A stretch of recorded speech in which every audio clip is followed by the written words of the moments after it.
Hello everyone, নতুন নতুন জিমে জয়েন করেছি আর এখন অনেক বেশি টায়ার্ড থাকি।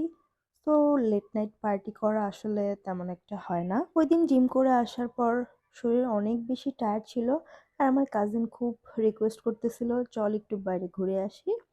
এরপর আর কি করার, তারপর গেলাম। অলমোস্ট 1টা বাজে তখন। আমার কাজিনের একটু মিষ্টি টাইপের খাবার খেতে ইচ্ছে করছিল, এর জন্য ও ওয়াফেল আপে চলে গেল। আর আমার কেন জানি একদম মিষ্টি টাইপের কিছু খাইতে ইচ্ছা করতেছিল না, এর জন্য দেখলাম পাশেই হচ্ছে হাংরি রোস্টার দেখলাম। এরপর এখান থেকে একটা লোডেড ফ্রাইস নিলাম।